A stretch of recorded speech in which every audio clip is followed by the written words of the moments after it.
Also press this bell icon. Assalamualaikum warahmatullahi wabarakatuh.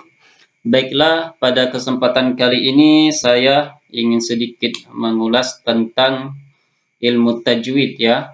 Apa itu ilmu tajwid atau ilmu tajwid dalam Al-Quran? Tajwid adalah tata cara membaca Al-Quran dengan baik dan benar sesuai dengan kaidah-kaidah membaca Al-Quran. Kaidah-kaidah itu yaitu tata cara membaca Al-Quran ya. Jadi membaca Al-Quran ini tidak sembarangan. Ada tata caranya atau kaidah-kaidahnya. Nah, pada kesempatan kali ini kita akan mempelajari tentang salah satu hukum bacaan Al-Quran yang biasa kita kenal dengan hukum bacaan mad.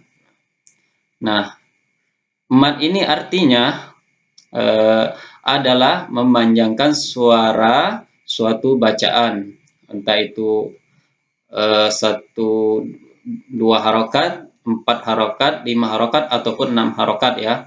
Nah, untuk mengetahui apakah kita membaca 2 harokat, 4 harokat, 5 harokat, atau 6 harokat, inilah yang perlu kita pelajari dari hukum ilmu tajwid. Nah, salah satunya ini tadi, hukum bacaan mad ini ya. Jadi, jikalau kita membaca suatu Al-Quran, kenapa harus dibaca alif lam mim? Nah, itu kenapa harus panjang seperti itu? Ada alasan tertentu. Disinilah kita mempelajarinya dari ilmu tajwid. Nah, sekarang kita fokus kepada hukum bacaan mad tadi ya, memanjangkan suara suatu bacaan. Nah, sebelum kita memasuki pembahasannya, perlu kita ketahui huruf mad itu ada 3, yaitu alif, alif sukun, waw sukun, dan ya sukun ya. Ini. Nah, kemudian dari jenis mad itu terbagi 2 jenis atau 2 macam. Bagi 2 macam, yaitu mad asli atau mad tabi'i. Yang kedua yaitu mad far'i. Nah, pada kesempatan ini saya tidak akan menjelaskan apa itu mad asli atau mad tabi'i, tapi kita fokus kepada mad far'i, salah satu ciri mad far'i. Nah, mad far'i ini salah satu cirinya yaitu adalah mad iwad. Nah, mad iwad ini yaitu mad yang terjadi apabila pada akhir kalimat terdapat huruf yang berbaris fathatain sebelum alif dan dibaca waqaf. Kita membacanya waqaf atau berhenti. Waqaf itu artinya berhenti. Nah, jika kita membaca Al-Quran, kenapa dibaca basiro? Itu di akhir kalimat kita berhenti dan dibaca basiro. Kenapa kita berhentiin?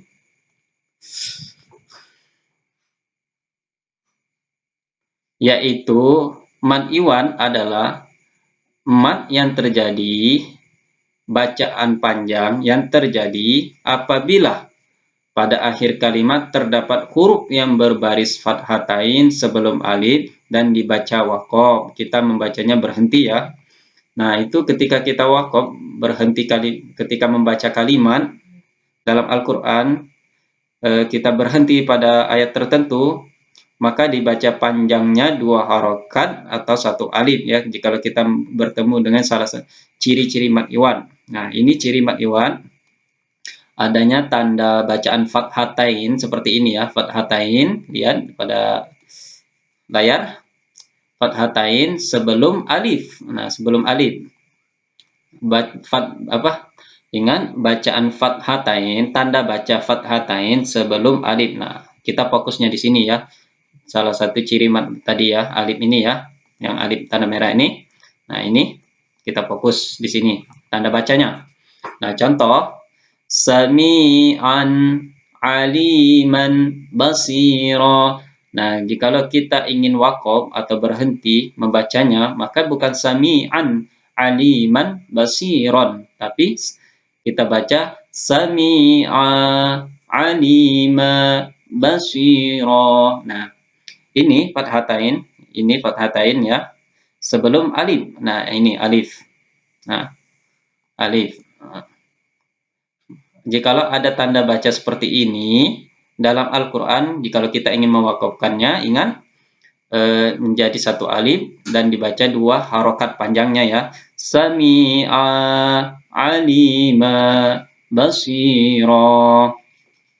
Oke, ini simpelnya contohnya. Kita langsung ke ayat Al-Quran ya. Kita salah satu contoh di ayat Al-Quran. A'udzu billahi minasy syaithanir rajim. Bismillahirrahmanirrahim. Wan nazi'ati gharqa. Nah, ini ingat ya penjelasan tadi. Tanda bacanya mad iwad itu ada tanda baca fathatain sebelum alif. Maka dibaca dua harokat ya. Satu alif atau dua harokat. Wan nazi'ati gharqa, gharqa. Nah, ingat gharqa satu dua gitu. Gharqa wan nasyitati nashta. Nah, ingat jika kita ingin mewakafkan di sini. Wassabihati sabha, sabha.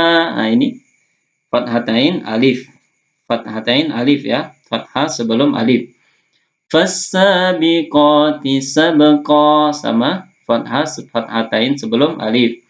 Falmudabbirati amra, fathatain sebelum alif. Nah, simpelnya seperti itu ya.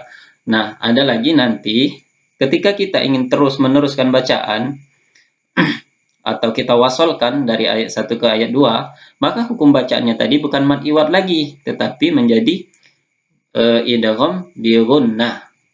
Wan nazi'ati gharqaw. Nah, gharqaw bukan gharqa lagi tapi gharqaw, langsung masuk ke waw. Gharqaw wan nashiqati nashtaw wassabihati sabha. Nah, ini ketika kita sambung atau wasol, maka hukum bacanya bukan mad iwad ya, tetapi menjadi idgham bi gunnah. Sama seperti ini, idgham bi gunnah.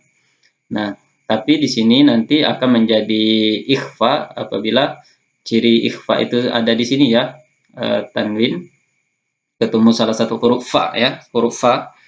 Maka bacaannya kita membaca ketika kita wasalkan wassabihati sabhan fassabiqati sabqa, fassabiqati sabqan. Samar-samar. Sabqan falmudabbirati amra. Nah, seperti itu ya.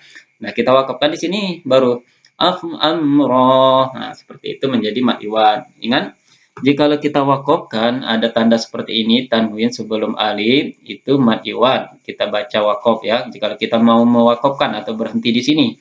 Tetapi ketika kita wasolkan ke ayat 2 langsung kita sambung, maka dia bukan mad iwad lagi, menjadi idgham bi gunnah, tergantung nanti posisi hukumnya ada idgham bi gunnah ataukah ikhfa seperti ini. Nah, tanwin ketemu dengan fa ya. Nah, seperti ini. Oke, sementara seperti itu pemahamannya tentang mad iwad ya. Tentang mad iwad tadi. Yang penting kita harus ingat itu yang pertama, mad iwad itu memanjangkan suara suatu bacaan. Yang pertama. Nah, mad iwad itu memiliki dua macam, mad asli atau mad tabi'i, mad far'i. Nah, mad iwad ini bagian dari mad far'i. Macam-macam jenis dari mad far'i itu sendiri. Pengertiannya kita tidak perlu secara ini, yang penting apabila ada tanda seperti ini, tanda fathatain sebelum alif, dalam satu kalimat, contohnya dalam satu ayat ini ya, kita wakafkan seperti ini, maka kita baca satu alif atau dua harokat atau dua ketukan. Gharqa, nashta, sabha, sabqa. Nah, seperti itu. Amra. Tetapi jika kita sambung atau wasal tadi, maka bacanya bukan gharqa lagi, tapi menjadi gharqau wa sabha. Nah, seperti itu ya. Dan hukumnya pun menjadi berubah jika kita wasalkan. Kecuali kita wakafkan tetap menjadi mad iwad. Seperti itu ya. Mungkin saya harap sedikit paham seperti itu. Kita lanjut. Nanti insya Allah lanjut pelajaran yang lain. Sementara demikian yang bisa saya jelaskan tentang hukum bacaan mad iwad. Insya Allah akan kita lanjutkan dengan hukum bacaan yang lainnya ya. Insya Allah. Bismillah. Semoga apa yang saya sampaikan bisa dipahami dan diamalkan ke beberapa ayat-ayat lainnya. Ini seperti di sini ada banyak ya mad iwad, ini contoh mad iwad ini banyak. Nah, ini mad iwad semua ini. Nah, perhatikan, ini mad iwad, ini bukan mad iwad ya, tapi di sini karena jika kita wakof. Nah, ini banyak nih, insya Allah di surah An-Naba-nya banyak mad iwad, atau di surah-surah lainnya insya Allah ada mad iwad, itu banyak sekali. Karena memang mad iwad termasuk sering muncul di dalam ayat-ayat Al-Quran. Insya Allah demikianlah yang bisa saya jelaskan secara singkat. Semoga bisa dipahami dan dimengerti. Dan jika ada salahnya itu memang datangnya dari saya pribadi, dan jika benarnya itu dari Allah Subhanahu wa taala. Kami akhiri, wassalamualaikum warahmatullahi wabarakatuh.